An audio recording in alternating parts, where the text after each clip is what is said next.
Bom dia a todos. Muito obrigado, senador Paulo Paim, por receber o pedido feito pela Federação dos Aposentados de Brasília e da OAB-DF para a realização dessa audiência. O pedido foi feito com certa urgência, tendo em vista o caráter visto por muitos especialistas na área jurídica do direito previdenciário, do caráter absolutório da medida provisória, uma vez que ela não foi debatida com o Congresso Nacional, não teve participação da sociedade na elaboração de seus termos. Isso é muito importante porque essas medidas provisórias foram feitas sem essa representatividade, sem essa consulta à população, e ela atinge diretamente ao cidadão, principalmente de baixa renda, as pessoas que dependem da Previdência, né, pessoas que estão ali numa contingência social. Uma das questões que mais chama a atenção hoje em dia é a questão da pensão por morte, onde foi retirado 50% do valor da pensão de uma forma imediata, bem como se aplicou um índice de tempo de pagamento de acordo com a idade da pensionista. Claro, tem alguns casos de pagamento vitalício a depender de algumas condições pessoais, como a viúva ou viúvo, né, senador, como o senhor disse, não é só a mulher que recebe, tiver incapacitado definitivamente para o trabalho e outras questões. Essa situação traz uma enorme insegurança jurídica, tendo em vista que a MP já entrou em vigor e pode a qualquer momento ser revogada. E os atos jurídicos já praticados nesse período podem causar um grande dano àqueles segurados da Previdência Social que vierem a ter seus benefícios concedidos. Bem, sobre os aspectos técnicos, jurídicos, são inúmeras as inconstitucionalidades, né? Nós temos que mais de 10 artigos da Constituição que nós poderíamos citar, além do princípio da vedação do retrocesso. Bem, esse princípio, ele, inclusive, já foi citado várias vezes pelo Supremo Tribunal Federal. Então, é algo que merece uma certa atenção, principalmente pelo viés econômico que tem sido feitas aí essas mudanças na área previdenciária. Além dessa medida provisória se havia imprópria para análise, porque acaba fazendo uma mini-reforma previdenciária, por medida provisória, veja que absurdo, não é? Além de não haver a urgência necessária, não é? E a relevância, no caso, e a urgência suficiente para a medida provisória, ou seja, a via totalmente inadequada, ela parte de premissas equivocadas.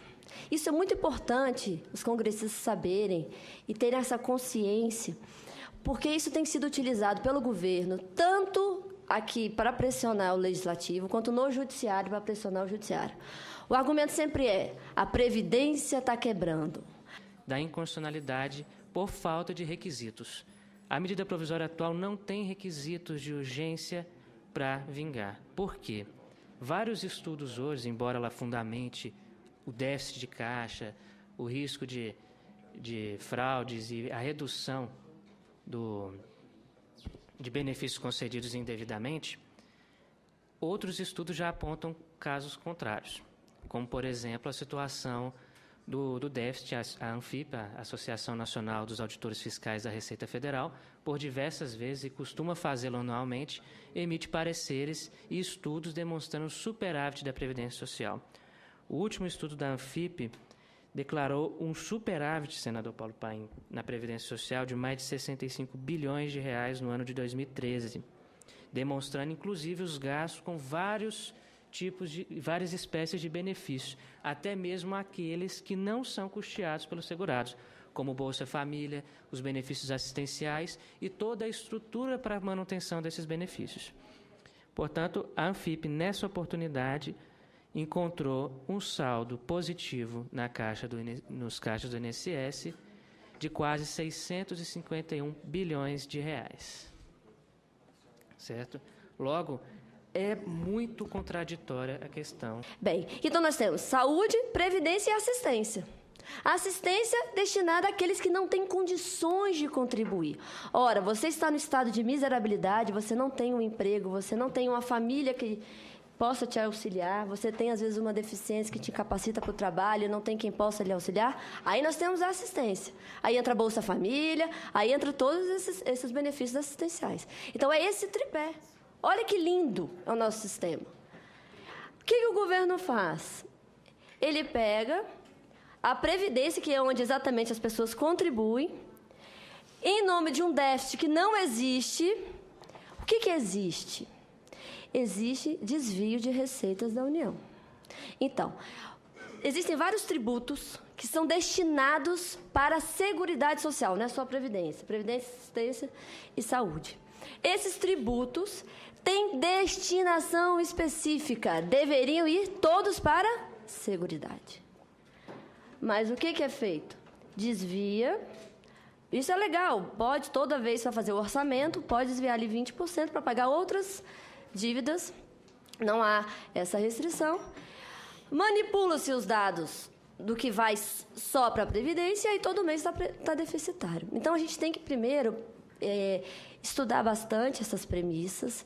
Primeiro, que esse argumento de que há um déficit não deve ser tido como principal razão. Esse direito está sempre em evolução. Há necessidade de sempre expandir o estado de bem-estar. Então, quando o direito... Siga, doutor, não se assuste com a campanha.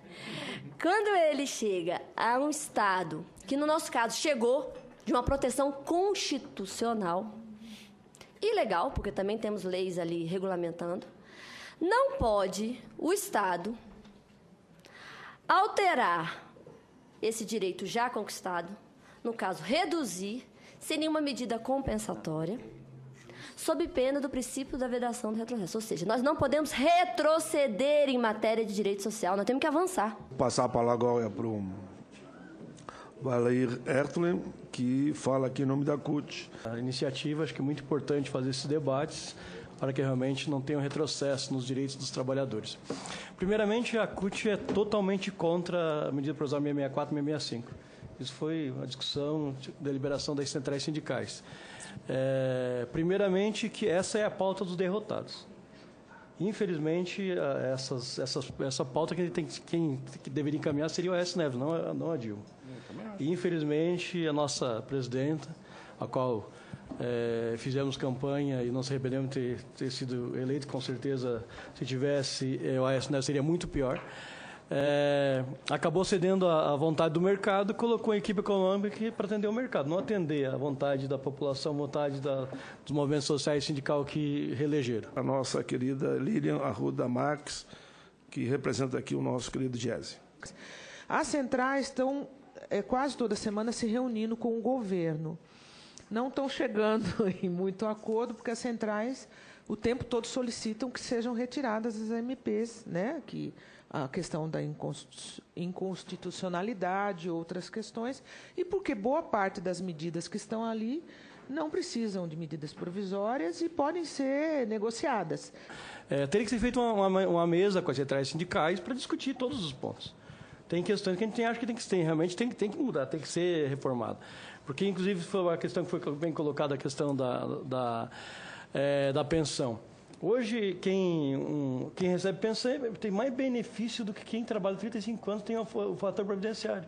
Pensão por morte não tem fator previdenciário.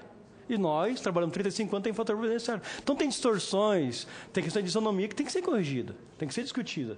Então, mas não dessa forma, através de uma medida provisória, primeiro que não tinha relevância e urgência. Então, parece que já vai ter uma audiência com o governo, dos bispos, da CNBB, junto com uma série de outras entidades que fazem a plataforma social, o Grito dos Excluídos, inclusive com a presença de algumas dessas pastorais que representam pescadores. Como disse também o companheiro Lula, eu posso não ter um diploma, mas hoje eu estou recebendo meu primeiro como presidente da República. Então, nós, pescadores, somos um povo humilde, mas nós fomos reconhecidos como trabalhadores da pesca a partir de 2003, através da Lei 10.799, né? Então, nós, hoje, como também já foi falado aqui, nós não recebemos um seguro-desemprego, mas a lei diz que nós somos trabalhadores da pesca, né? Nós não temos um patrão, não temos direito ao saque do PIS. e não temos direito ao FGTS. Mesmo assim, dizem que nós somos trabalhadores da pesca. Hoje, nós sobrevivemos lá na nossa região da Amazônia com 4 salários mínimos, que vai do dia 15 de novembro a 15 de março, onde nós somos proibidos de buscar o nosso sustento nos rios para receber um salário mensal, né? E hoje nós estamos sendo prejudicados, como aqui já foi falado, todas as categorias, né, de trabalhadores em geral, nessa PEC 664 e 665, que muda todo um contexto previdenciário. Hoje nós contribuímos como segurado especial, uma vez por ano. Né? Querem tirar do Ministério do Trabalho a habilitação do pescador para o INSS, onde nós teremos que contribuir mensal. Lá na nossa região, já foi falado, o INSS falou para nós que nós teríamos que pagar R$40. Mas, mais arbitrariamente, nós não podemos mais adoecer. Porque se o pescador adoecer, ele perde o direito do seguro defeso, porque ele vai receber auxílio doença, então não pode acumular 2 benefícios. E para mim, Paulinho, vir essa discussão, que é uma mini-reforma da Previdência Social, sem discutir o fator previdenciário, que foi o grande, nós achamos que essa pauta tem que vir, tem que ser discutida. Nós defendemos que seja retirada a medida provisória, que tenha uma negociação com a Secretaria Sindical. Teve uma reunião com o governo ontem ainda, vai ter uma nova reunião na quinta-feira que vem para estar debatendo essas questões. Nós queremos discutir o fator previdenciário. Né? Então, eu vou passar rapidamente algumas questões e colocar alguns dados. Bom, o mercado formalizou, caiu o desemprego, o salário mínimo teve um crescimento real muito significativo e tudo isso impactou na Previdência, no seguro-desemprego e no abono. Então, parte do aumento das despesas com esses benefícios não é porque tem problema no benefício, porque realmente, se você quer distribuir renda, colocar gente no mercado de trabalho, formalizar trabalhadores, isso vai ter impacto. E é um impacto positivo, né? Porque vai para a renda do trabalho ou para os beneficiários dela, né? Que é a maioria da população. O próximo, aí você incluiu trabalhadores da pesca artesanal, ampliou, né? Eu vou falar um pouco depois, e emprego doméstico também, que foi uma conquista histórica de você estabelecer uma série de direitos que as empregadas domésticas não tinham, isso impactou também, e é um impacto positivo para a sociedade. Fazendo favor, a próxima. Então, mostra aí, olha, a regra atual, 8 milhões de beneficiários, né, arredondando.